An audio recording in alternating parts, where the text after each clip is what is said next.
നമ്മുടെ പ്രാഥമിക ആവശ്യങ്ങളിൽ ഒന്നാണ് പണം. നമ്മളൊക്കെ തന്നെ ജോലി ചെയ്യുന്നത് പണം ഉണ്ടാക്കാൻ വേണ്ടി തന്നെയാണ്. എന്നാൽ പലർക്കും കഷ്ടപ്പെട്ട് പണം ഉണ്ടാകാൻ കഴിയുമെങ്കിലും അനുഭവിക്കാനുള്ള യോഗം കാണില്ല. അതിന് പല കാരണങ്ങളും ഉണ്ടാകാം. കാലം ഇത്ര പുരോഗമിച്ചിട്ടും പലരും വിശ്വസിച്ചു പോരുന്ന ചിലതുണ്ട്. ജാതകം, രാശി, വാസ്തു, ശകുനം എന്നിവ ഇതിൽപ്പെടുന്നു. അതുകൊണ്ട് തന്നെ വാസ്തുപ്രകാരം ധനം നേടുന്നതിനും അത് നിലനിർത്താനും ചില വഴികൾ ഉണ്ടെന്നാണ് പറയുന്നത്.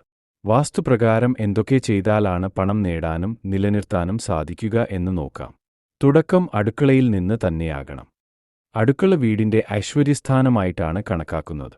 പണ്ട് കാലത്തു സ്ത്രീകൾ കുളിച്ചു വൃത്തിയായി മാത്രമേ അടുക്കളയിൽ പ്രവേശിക്കുകയുള്ളൂ. അന്ന് കുളിച്ചു വന്നു അടുപ്പിൽ തീ കൂട്ടി തേങ്ങയും ശർക്കരയും ഇട്ടാണ് പാചകം തുടങ്ങിയിരുന്നത്. കാലം മാറി ഇന്ന് വിറകടുപ്പുകൾ കുറഞ്ഞു ഗ്യാസ് അടുപ്പിന്റെ കാലമാണ്. പാചകം ചെയ്യുന്നതിന് മുൻപായി അടുക്കളയുടെ മൂലയിലും ഭഗവാനെ വിചാരിച്ചുകൊണ്ട് വെള്ളം തളിക്കേണ്ടതാണ്. ആഹാരത്തെ ദൈവമായി ആണ് കാണുന്നത്. അരി വേവിക്കാൻ ഇടുമ്പോൾ അതിനു മുൻപായി കഴുകിയ അരി എടുത്തു 3 പ്രാവശ്യം ചോർ വയ്ക്കുന്ന കലത്തിനെ ഒഴിഞ്ഞു വേണം വെള്ളത്തിൽ ഇടാൻ. ഇത് ധനം ഉണ്ടാകാനും നിലനിർത്താനും സാധിക്കും. വീട് എപ്പോഴും വൃത്തിയായി സൂക്ഷിക്കുക എന്നുള്ളത് വളരെ പ്രധാനമാണ്. വൃത്തി ഉള്ളിടത്തെ ഐശ്വര്യവും ഉണ്ടാകുകയുള്ളൂ. അതുപോലെ വീട്ടിനുള്ളിൽ അക്വേറിയം പോലെ ഉള്ള ഒഴുകുന്ന ജലസ്രോതസ് നിർമ്മിക്കുക.